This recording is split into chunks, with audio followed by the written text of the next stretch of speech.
पूरे आदर के साथ मैं आपको विनती करती हूं कि आप हमें संबोधित करें। इस मुल्क की सरहद को कोई छू नहीं सकता, क्योंकि मुल्क की सरहद है आपके आके। हिंदुस्तान की आन बान शान मोदी जी जनसभा को संबोधित करेंगे।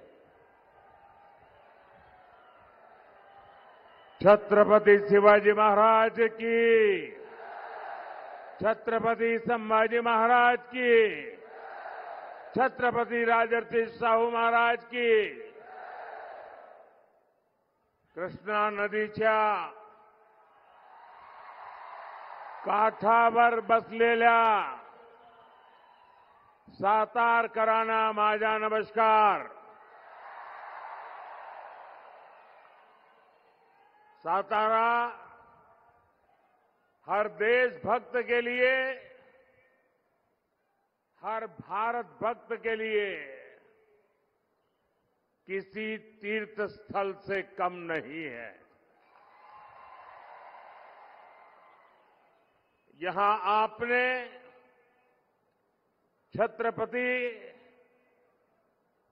उदयन राजे भोसले जी को उम्मीदवार बनाया है। मेरे साथी कहते थे कि मोदी जी सतारा आने की जरूरत नहीं, आप बहुत दौड़ धूप करते हैं, नहीं आएगा तो चलेगा।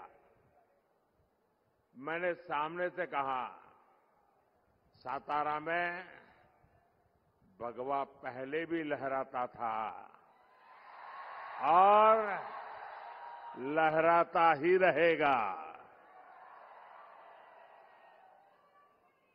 मैंने कहा नहीं भाई, मुझे तो आप सभी परिवारजनों के दर्शन की इच्छा है और मैं आज यहां आपके दर्शन करने आया हूं, आपके आशीर्वाद लेने के लिए आया हूं। और आपने जो भरोसा अपने इस सेवक पर जताया है, उसकी जवाबदारी मेरी है और इसलिए मैं आज यहां आया हूं। और ये जो मैं जोश उत्साह देख रहा हूं, इतनी बड़ी तादाद में माताएं बहनें आई हैं,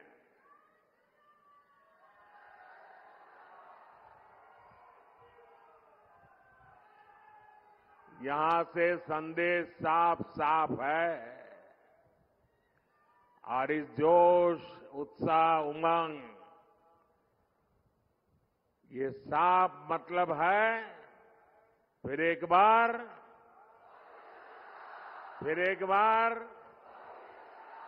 फिर एक बार। साथियों, ये मेरा सौभाग्य है,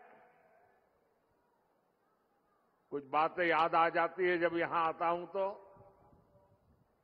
2013 में जब भारतीय जनता पार्टी ने मुझे प्रधानमंत्री पद के उम्मीदवार के लिए घोषित किया, तब तो चुनाव घोषित नहीं हुए थे, लेकिन जब मुझे घोषित गया तो मैं रायगढ़ के किले पर चला गया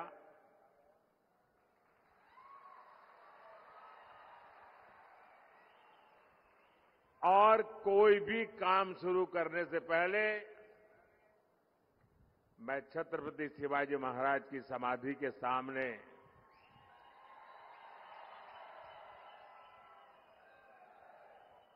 ध्यानस्थ होकर उस पवित्र भूमि पर बैठा था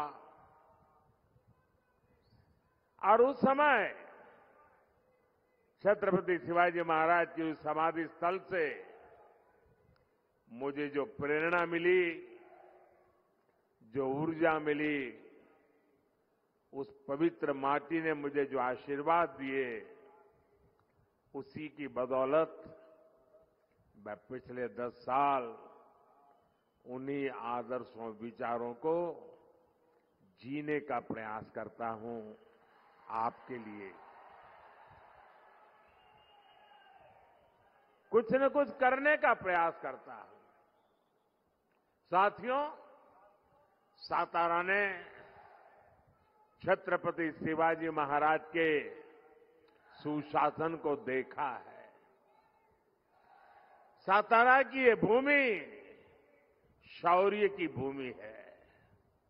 आज मिलिट्री अपशिंगे गांव हो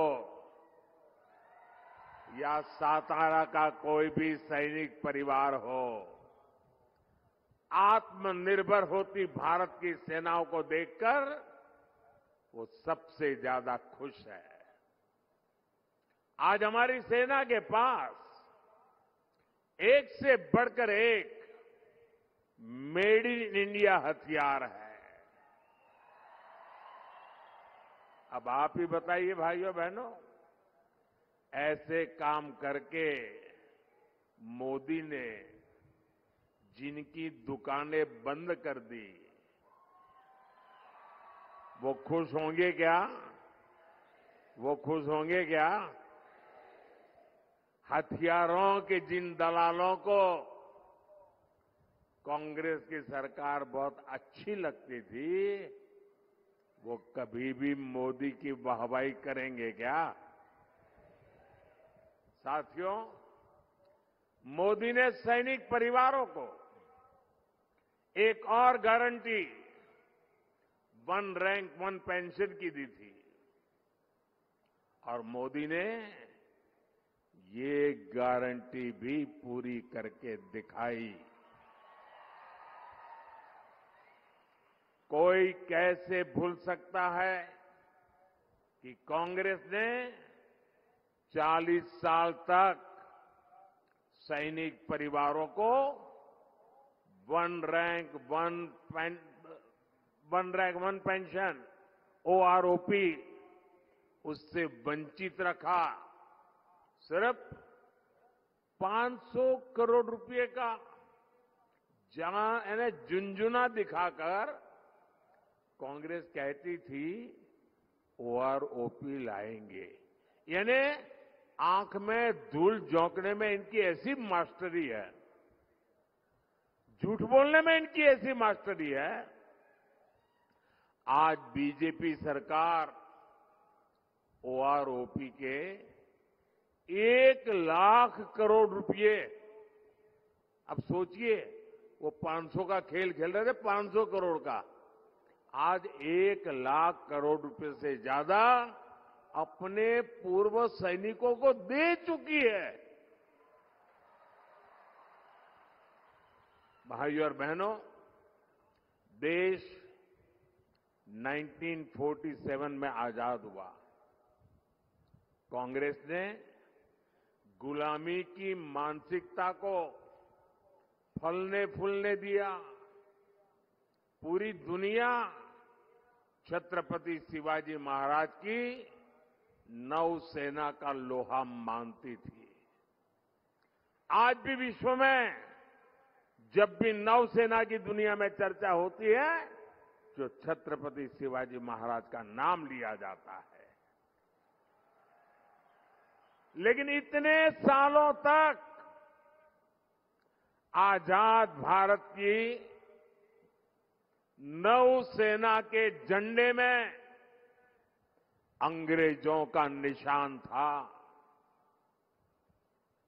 एनडीए सरकार ने, मोदी ने आकर के उस अंग्रेजी के निशान को हटाया।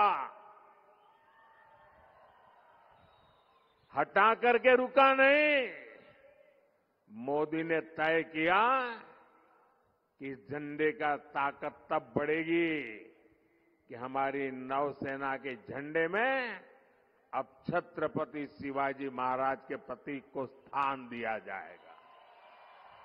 और दिया, डंके की चोट पर दिया।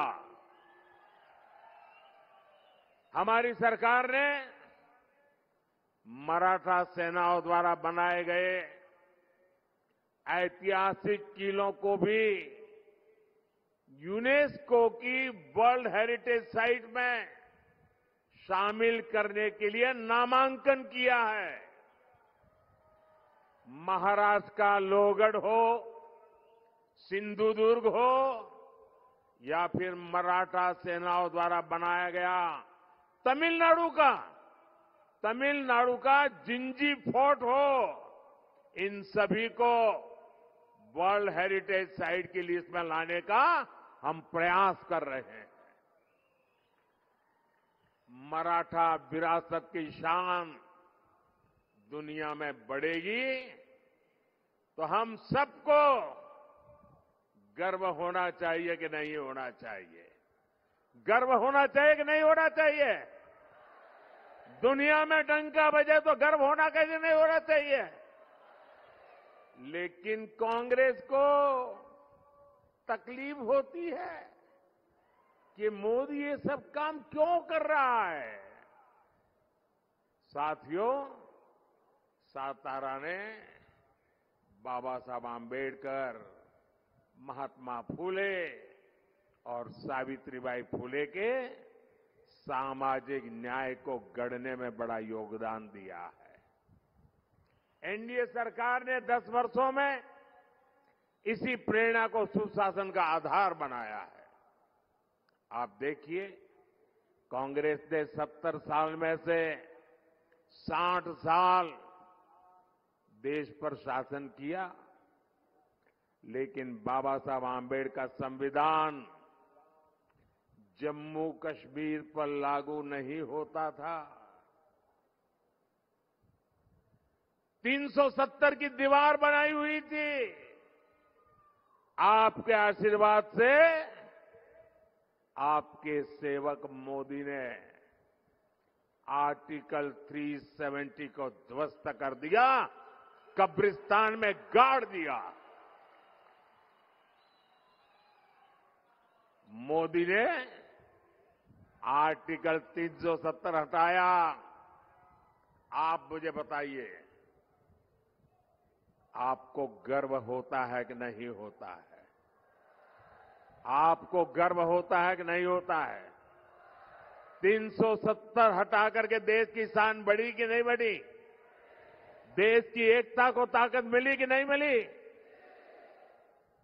ये गारंटी मोदी ने आपको दी थी और मोदी ने वो गारंटी पूरी कर दी।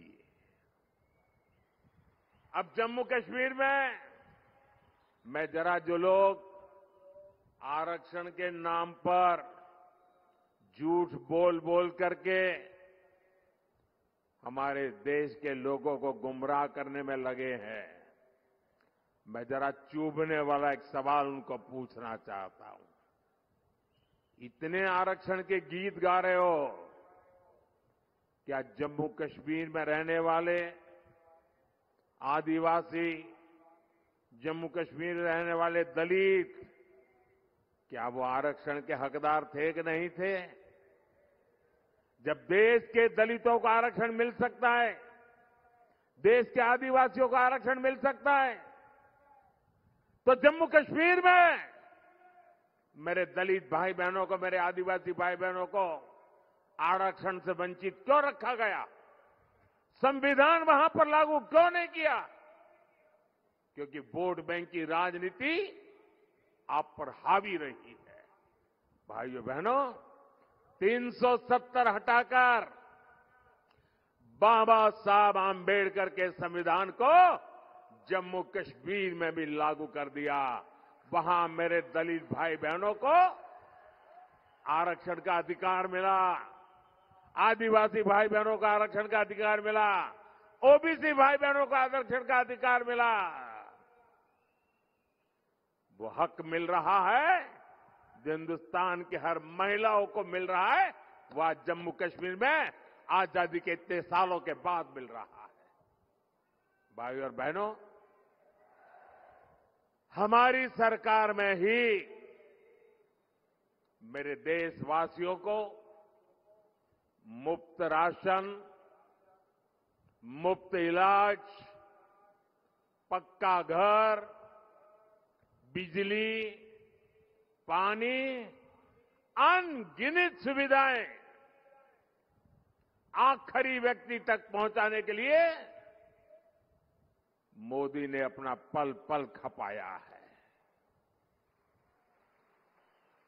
और ये लाभ पाने वालों में ज्यादातर कौन लोग हैं?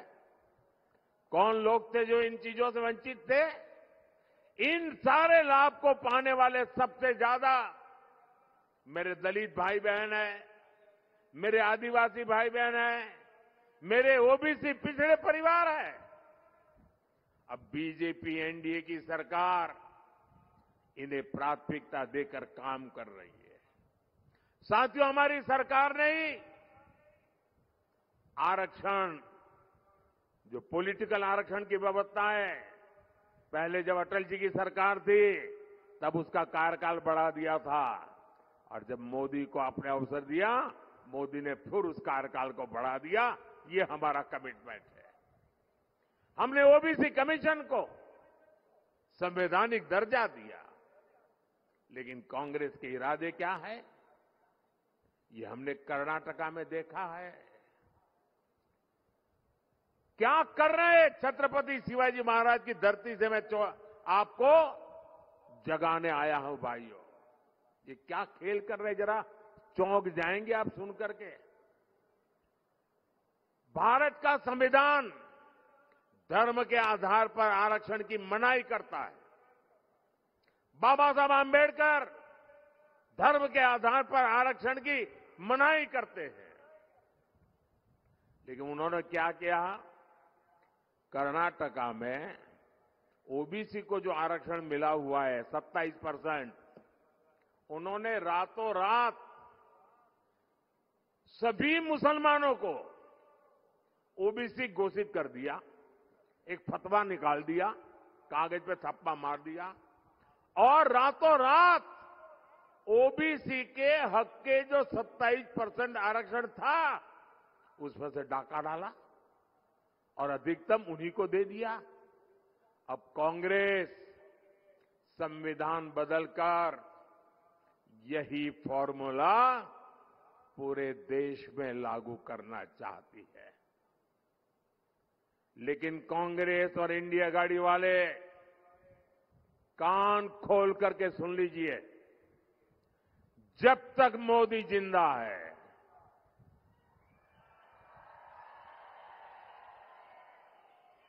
जब तक जनता जनार्दन का मुझ पर आशीर्वाद है,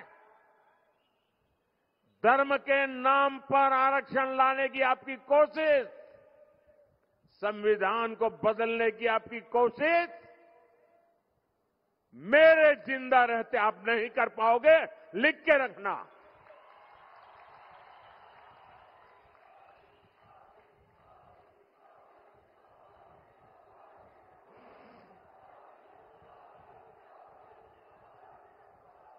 साथियों, ये 21वीं सदी टेक्नोलॉजी ड्रिवन सदी है, और मैं स्वयं भी टेक्नोलॉजी का बहुत बड़ा समर्थक रहा हूं। मैंने सोशल मीडिया का उपयोग हमेशा जनता जनार्दन से जुड़ने के लिए किया है, आपकी इच्छाओं आकांक्षाओं को जानने के लिए किया है।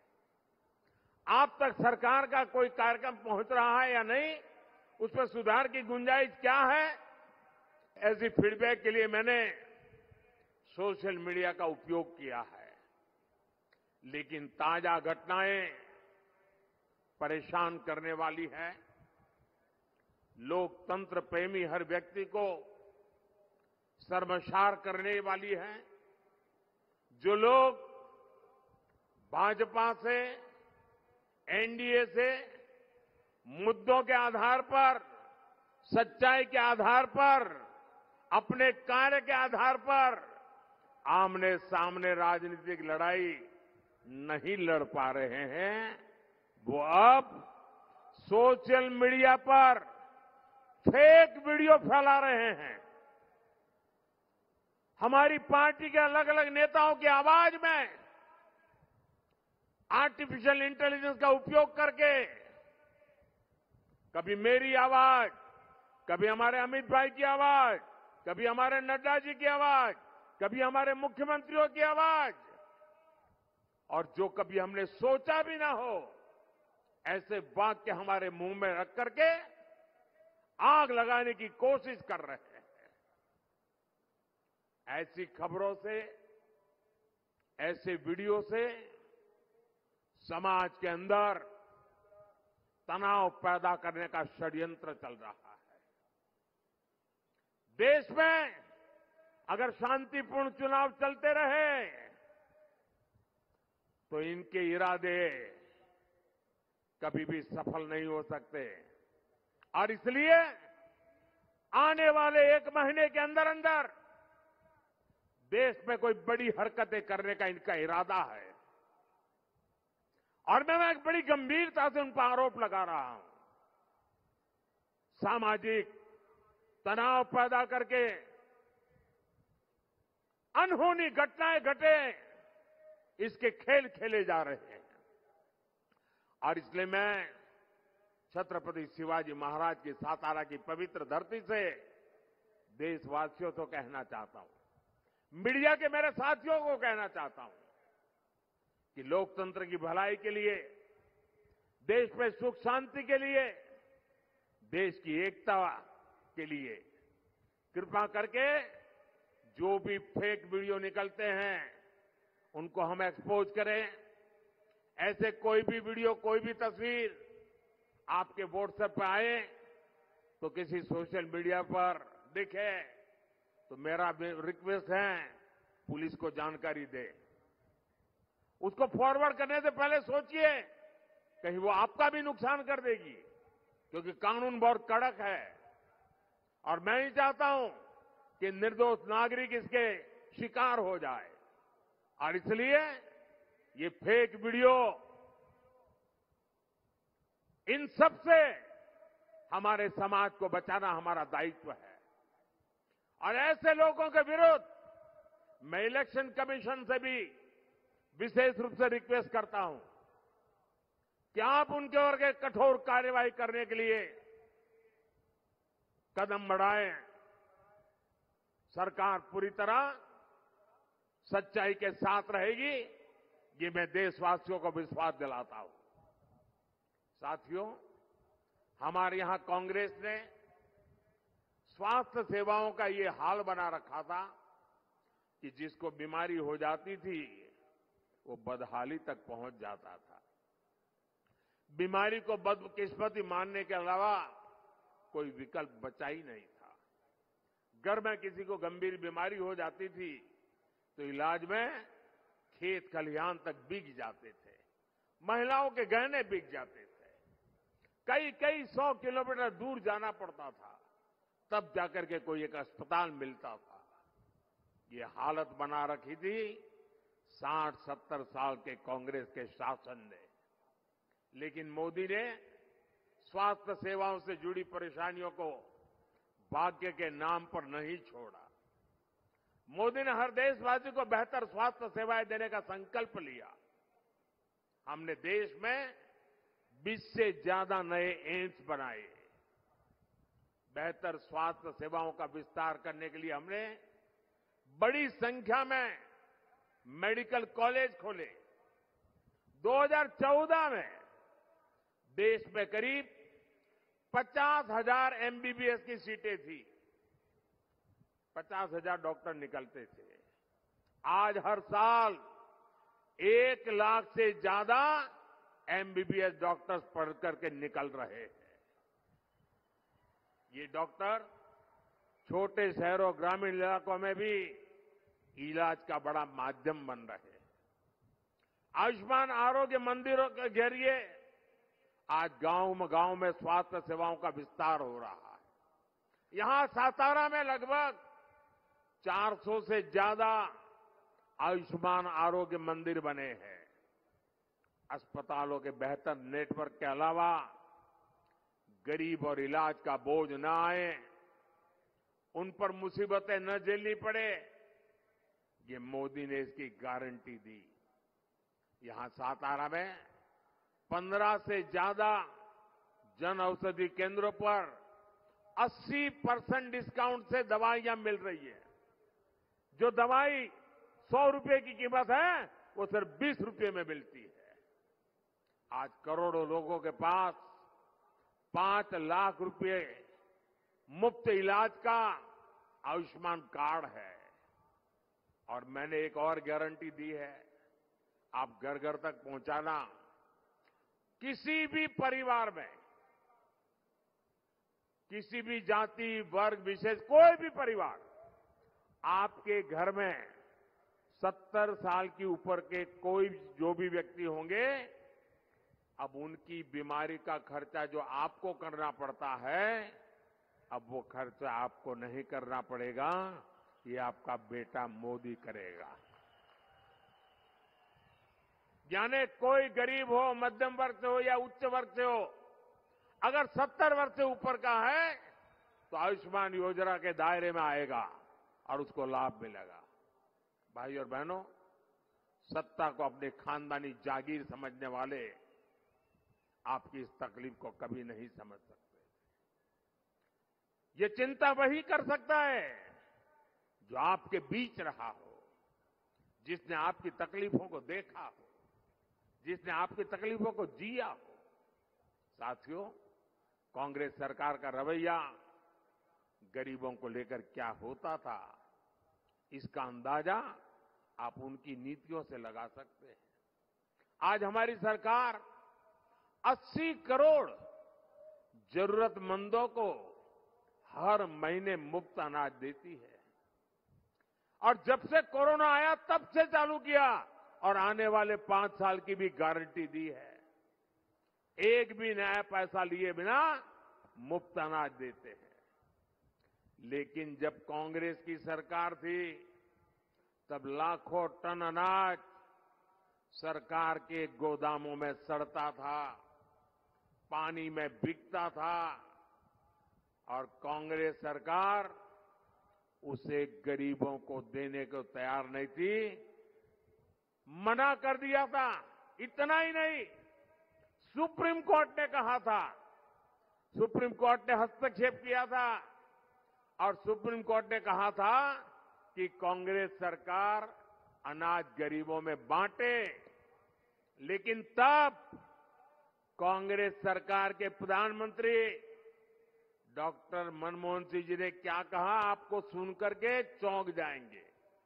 उन्होंने कहा था कि सुप्रीम कोर्ट इस मामले में दखल न दे, यानी अनाज सड़ता है तो सड़े, गरीब भूख से मरता है तो मरे, लेकिन कांग्रेस सरकार गरीबों को अनाज देने को तैयार नहीं थी। ये कांग्रेस की असंवेदनशीलता थी।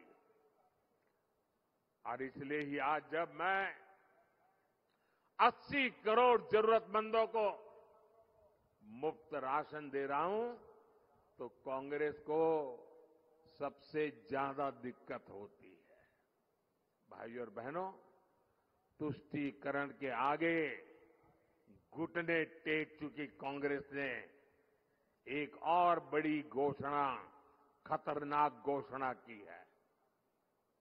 ये कांग्रेस कह रही है आपके खेत, आपके घर, आपके परिवार में माताओं बहनों के गहने, उनके मंगलसूत्र, कांग्रेस कहती है अब एक्सरे करेंगे, एक्सरे।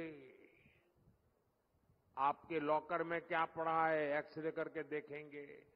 आपके घर में क्या पड़ा है, एक्सरे करके देखेंगे। यानी घर घर छापामारी करेंगे और आपकी संपत्ति जब्त करेगी। एक लिमिट से ऊपर आपके पास जो भी है उसको लूटने का कांग्रेस सरकार इरादा रखती है। और उनकी जो खासम खास वोट बैंक है ना, उनको मजबूत करने के लिए उनको बाढ़ देंगे। मैं जरा सातारा के भाई बहनों को पूछना चाहता हूं, क्या आप ऐसा होने देंगे? आप ऐसा होने देंगे? क्या आपको इस प्रकार की नीतियां मंजूर है? ऐसा सोचने वाले लोग देश की राज में होने चाहिए। मोदी का प्रयास है कि देश में हर बहन के नाम पर कोई न कोई प्रॉपर्टी हो। इसलिए घर बहनों के नाम पर दिए जा रहे हैं। जन जन खातों से करोड़ों बहनों को पहली बार बैंक खाते खुले। अब बीजेपी सरकार उसमें सीधा पैसा डालती है। मोदी अपनी बहनों को ड्रोन पायलट बनाने में जुटा है। मोदी ने 3 करोड़ बहनों को लखपति दीदी बनाने की गारंटी दी है। लेकिन कांग्रेस के शाहजादे की चली तो कांग्रेस माताओं बहनों की कमाई, उनके गहनों को भी नहीं छोड़ेगी। साथियों, मोदी का संकल्प हर बहन के घर तक और हर किसान के खेत तक पानी पहुंचाने का है। Laxmanrao Inamdar lift irrigation scheme हो, तराली प्रोजेक्ट हो, टेम्पू लिफ्ट इरिगेशन प्रोजेक्ट हो, वांग इरिगेशन प्रोजेक्ट हो, ऐसी हर सिंचाई परियोजना महायुति सरकार की प्राथमिकता को दिखाते हैं। आने वाले 5 साल में ऐसे अनेक सिंचाई प्रोजेक्ट हम पर पूरा करेंगे। साथियों, हम खेती में सहकारिता का व्यापक विस्तार कर रहे हैं। इसलिए पहली बार अलग सहकारिता मंत्रालय बनाया गया है। हमारी सरकार ने गन्ने के एफआरपी में रिकॉर्ड वृद्धि की। पहली बार शक्कर की एमएसपी तय की। हमारी सरकार इथेनॉल पर इतना जोर दे रही है, इसका सीधा लाभ गन्ना किसानों को हो रहा है। पीएम किसान सम्मान निधि के करीब 1500 करोड़ रुपए यहां सातारा जिले के मेरे किसान भाइयों के खाते में जमा हुए हैं। साथियों, बीजेपी अपनी विरासत को भी शान से आगे बढ़ाने में जुटी है। इसलिए जो हमारे किले हैं उनको भी सजाया संवारा जा रहा है। यहां कनेक्टिविटी पर बहुत काम हो रहा है। हम यहां जो हमारे आस्था के स्थान हैं, जो धरोहरें हैं, वहां आना जाना आसान बना रहे हैं। मेरा आपसे आग्रह है, 7 मई को हर बूथ पर कमल खिलाना चाहिए। भारी मतदान होना चाहिए। और आपको मैं गारंटी देता हूं, आपका सपना ये मेरा संकल्प है। और आपका सपना पूरा करने के लिए मेरा विजन भी है और जीवन भी उसी के लिए है। 24/7 फॉर 2047 इस मंत्र को लेकर के मैं काम कर रहा हूं। आप घर घर जाइए, मतदान के लोगों को प्रेरित करिए, ज्यादा से ज्यादा पोलिंग बूथ पर ज्यादा से ज्यादा वोटिंग, पुराने सारे रिकॉर्ड तोड़ने के लिए गर्मी कितनी ही क्यों न हो, देश के लिए हम समय निकालें, मतदान अवश्य करें। क्या आप मतदान बढ़ाएंगे? घर घर जाएंगे, पोलिंग बूथ जीतेंगे? अच्छा, मेरा एक काम और करेंगे, मेरा एक पर्सनल काम करेंगे आप? जरा हाथ ऊपर करके बताएं तो मैं मानूं। करेंगे? करेंगे? अच्छा, घर घर जाइएगा और कहिएगा कि मोदी जी सातारा आए थे और परिवार के सबको नमस्कार कहा है। मेरा नमस्कार पहुंचा देंगे? हर परिवार में मेरा नमस्कार पहुंचा देंगे? बोलिए भारत माता की, भारत माता की, भारत माता की। बहुत बहुत धन्यवाद।